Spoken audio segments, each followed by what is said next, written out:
A Man for the Moon by Leland Webb. Originally published in the August 1960 issue of Playboy magazine, which reproduced it in two anthologies, the Playboy Book of Science Fiction and Fantasy in 1966 and the Dead Astronaut in 1971. Read by Darrell T. Smith II for my channel Quasar Spectra. A Man for the Moon. To the moon? I said. I felt the earth move out from under me and settle on my shoulders. It was heavy. To the moon, Marco Garcia said. His voice was thick with disappointment. Congratulations, Abner. Johnny Ingraham exploded. To the bloody moon, he shouted. Abner, my boy, my Beamish boy, you'll be in all the history books. But I sat and stared bleakly across the desk at old hard-nosed Hanrahan. Navy regs make it plain that an admiral can't possibly talk bilge to a lieutenant commander, but he was blowing through a paper bugle. To the moon, Mr. Evans, he said. He slapped the foot-high stack of manila envelopes, all marked top secret, with a slender, bony hand. The Screaming Mimi has been ready for 2 years. It took us almost a year to pick 3 men. You, Garcia, and Ingraham. We've spent over a year watching, weighing, measuring, studying the 3 of you, but it was not until this morning that we picked our man. You kept us waiting a long time, Mr. Evans. Sir, I feel very earthy, I said. I think I always have. If I could choose, I would choose not to go. But I suppose that makes no difference. He shook his head. The Navy is filled with men who would jump at the chance to go, Mr. Evans, he said. But a daredevil would never make it. Flying the Mimi, there is only half of it. The man who takes her there has got to bring her back. This is a new kind of beachhead, and it takes another kind of man. Quiet, steady, no dash, no flash. A man, Mr. Evans, who may not want to go, but who damned well will want to get back. He stood up, and we scrambled to our feet. He turned his back on us and walked to the window.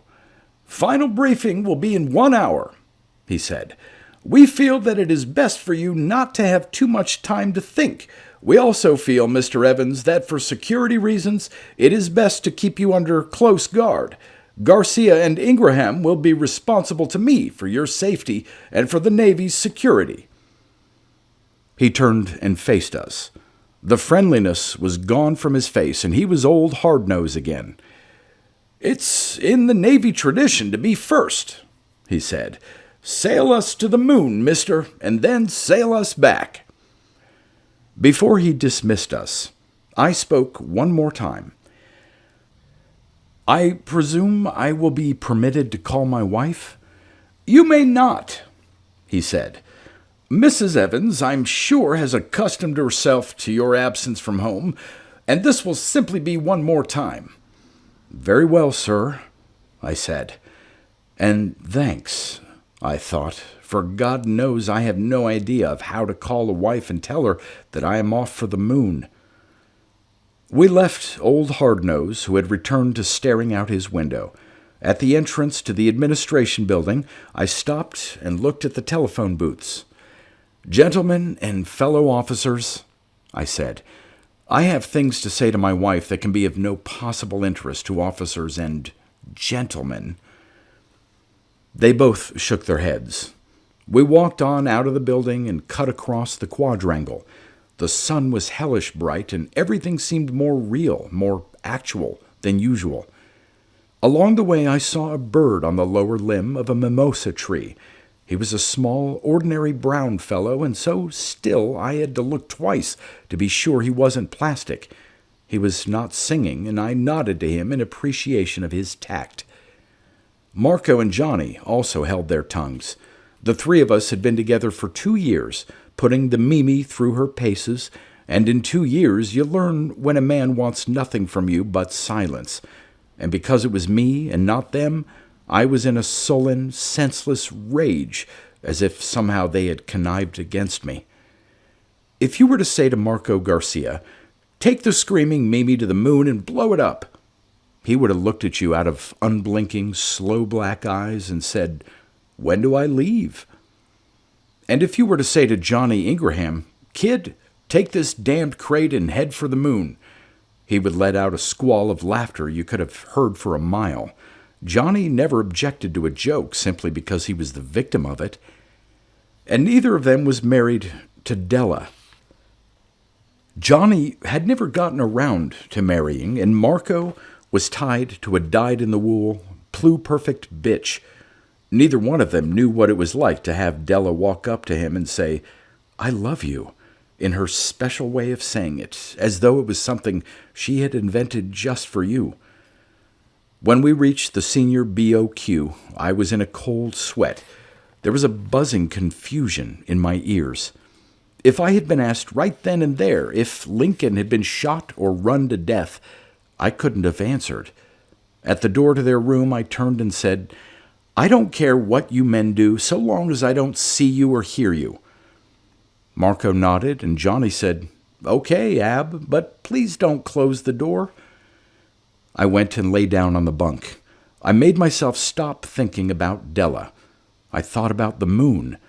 In less than 60 minutes, I would have my final briefing, and then they would seal me into the screaming Mimi. The time element was sound. If you're going to do it, it's a good idea not to have much time to think about it. But the more I thought of it, the less I thought of it. Unless science is wrong, and instead of rock and rubble, the moon was a big green cheese, highly nutritious, and an effective cure for coughs and colds and tightness around the chest, it was no good to anybody. Not even for romance. Especially not for romance. The first real date I had with Della, we parked the car out on Dames Point. There was no moon, and the inside of the car was a dark and cozy cave. Inside of 15 minutes, matters had progressed to where no further progress could be made, not without a marriage license. And on our honeymoon, not only was the moon away on a 72-hour pass, but the rain beat softly on the roof, the lovingest sound a newlywed couple ever heard. The moon and Della, then Della and the moon. My mind swung from one to the other, and there was no way out. There are only two things I know to do about a problem: solve it or take a snooze and forget it. There was no solution to this one, so I closed my eyes and began the long, sweet dive into the great big nothing where there are no problems. And I heard somebody somewhere say clearly and distinctly, "Friend, remember Peralonso Niño." "I don't see how in hell I can," I said. "How can I remember somebody I never heard of?" I opened my eyes. The room was much dimmer, a rain cloud obscuring the sun, I figured. Marco or Johnny was sitting in the easy chair by the window, and I started to say, "I told you to stay the hell out of here." And then I saw the beard and knew it wasn't either of them. He spoke before I did. "I am Peralonso Niño," he said. "By golly, you certainly are," I said. I saw no reason to doubt him. He was a small, spare fellow with eyes as sad as a jilted spaniel. He leaned forward. "Today we sail," he said. "We sail on an ocean of nothing, toward nothing, on the word of a fool whose arithmetic is poor beyond belief." "What are you talking about, buddy?" I said. "And how in hell did you get past the guards?" He shrugged and spread his hands. "We sail on the hour," he said. "On the hour I kiss Mercedes farewell, and already she is big with child. If I could choose, I would choose not to go, but I am not given the choice. My mind was troubled, and I went to sleep, and I heard a voice say, 'Think of Abner Evans,' and I woke up." I raised up on one elbow. What do you do, Peralonso, when you're working? I asked and knew the answer before he told me. I am Peralonso Niño of Palos, he said with great dignity, and against my will and better judgment I am the pilot of the Santa Maria. Well, hell, buddy, I said. I used to have an old bat of a history teacher, Miss Dunstable, and she used to yap about how brave and absolutely fearless you guys were to sail those little beat-up cockleshells across an unknown ocean. He spat. Miss Dunstable, then, is a bigger fool than Colon, and the Santa Maria is no cockleshell, but the finest ship afloat. But I am not brave. I am a sailor, and this ocean is beyond my knowledge, and I am afraid I will never return to Mercedes, who is my life, my soul. I started in to tell him that he had no problem, that voyage across the Atlantic was a big success, but stopped. Peralonso, buddy, I'm sorry, but I don't know, I said. I was just in the middle third of my class at John Gorey Junior High, and I've forgotten 9/10 of the little bit I learned. I was ashamed. He was a nice guy, fouled up with history with a capital H, just like I was, and I couldn't help him any more than he could help me. I knew that Columbus had made it across the Atlantic and back, but for all I knew, Peralonso's bones were buried on San Salvador, or on the bottom of the ocean. So I did the only thing I could do. I told him where I was going. I told him to help him, to show him that compared to my voyage, his was just nothing, just nowhere at all. When I had finished, he nodded his head. We stew in the same pot, he said. But you have the advantage. You know where you are going and what you will encounter. And Hanrahan's arithmetic is better. Well, hell, it's no lead pipe cinch, I said, but I couldn't argue with this guy. You're right, Peralonso, it's the same damned mess. Because there is Della, he said, and yawned. Signor, if you return, kiss her for me and call her Mercedes. And if you return, give Mercedes a smooch and call her Della, I said. The yawn was contagious. So long, Peralonso, and good luck, kid.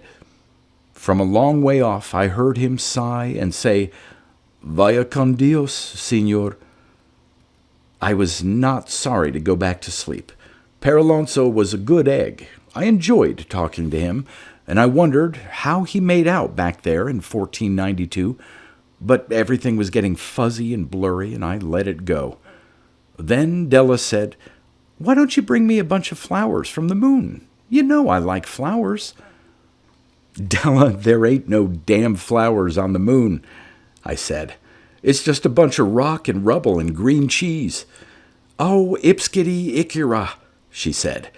I'll bet pocket handkerchiefs grow up there. They'll grow anywhere. Is a pocket handkerchief a flower? I asked. Is a snapdragon an animal? She asked. Putting it that way, it seemed reasonable, and I could see the fields of pocket handkerchiefs, snowy white with blue borders and tiny monograms in one corner. It would be a lot of trouble looking for D's, but Della was worth it. Okay, Mercedes, I said. I'll bring you a yard of them. She began to shake me. Wake up, Abner. What are you talking about? Who is this Mercedes woman, anyway? I opened my eyes. She was sitting on the bed by me. A flourish of trumpets and a rapid tattoo of drums struck up inside me, as always when I see that Della. Della, if you are another dream, go away, I said. She took my hands and put them where it felt good. Are these dreams? She asked. I couldn't think of a better way to establish a fact. How'd you get here? I asked, after I had done my duty and my pleasure, kissing those two brown eyes and that Della-flavored mouth. Oh, the Navy has a heart, she said, deeply buried under mountains of red tape, but it is there. She pushed me away. I've just come from talking to Hanrahan. It looks like I'm married to a hero. No, kid, I said. Columbus and Hanrahan are the heroes. Me and Paralonso are a couple of guys they need to do what they want to do. I told her about my dream, if that was what it was. I don't think it was exactly, but I didn't know what else to call it. I always thought old lady Dunstable had the wrong dope, I said when I got through, and I looked at her sadly. Blast and damn, Della, I almost cried. How can I leave a world with you in it? She got up and walked over to the window. She squared her shoulders and took a deep breath. Oh, you're just like all the sailors I ever heard of, she said.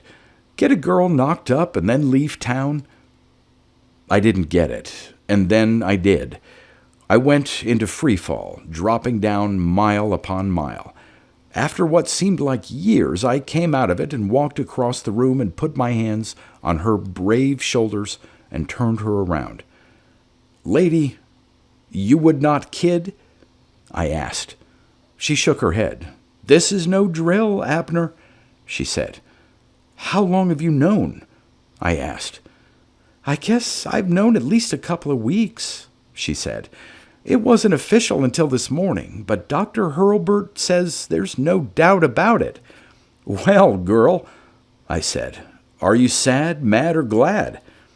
I feel like a big trap has snapped shut on me, she said, and I feel very foolish and very angry with myself, as if I'd done something dumb or careless, and I feel like I've been crowned Queen of the May. I guess I feel like a woman instead of a girl all of a sudden, and I'm not used to it. She was talking very fast. But what about you? What do you think about being a papa? I had thoughts, but no words, so I did the only thing I knew to do. I hugged her close and kissed her for a long time and patted her on the fanny. I was very grateful that she did not need more than this to reassure her, and as I kissed her, I heard the siren, but let it scream on until I had finished the kiss. To the moon, old Hanrahan had said. We needed a man who not only would go to the moon, but who damned well would want to get back. Oh, he was a wise one, that Hanrahan, watching Marco, watching Johnny, watching me, until he knew his man. And this morning, Della, like all Navy wives, had availed herself of the free medical attention at the base clinic, and when Hurlburt called Hanrahan and told him Della was pregnant, that was it. That was it. Marco and Johnny could fly it there as well as I could, but I had the best, the most, the strongest reason to get back. Della and I walked out of the room, into the sunshine. Marco and Johnny were waiting, but it no longer mattered. I didn't want to change places with them. We'll see you 2 o'clock next week, Johnny said, and we'll pitch a triple wingding. Marco said, Vaya con Dios. He said it very well, not as well as Paralonso, as he could not put as much meaning into it, but it was good to hear. I took Della by the hand to cut across the quad to the briefing room. Marco and Johnny fell in behind us. In a few minutes, I would say what I had to say, and Della would say what she had to say. We would hold each other in a brief lather of misery, and then I'd let her go. After that, letting loose from gravity would be no problem.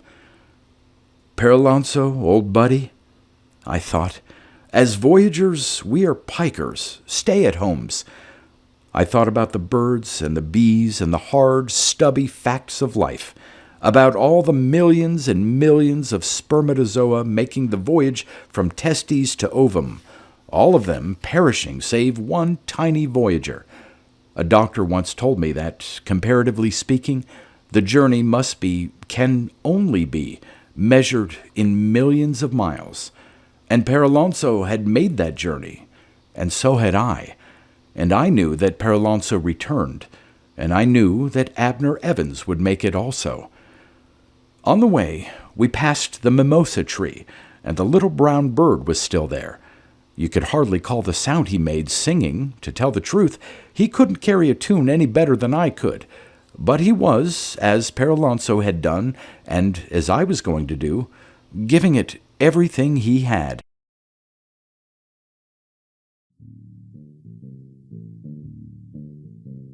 You've been listening to pre-1990s speculative fiction readings with a highlight on science fiction by Darrell T. Smith II.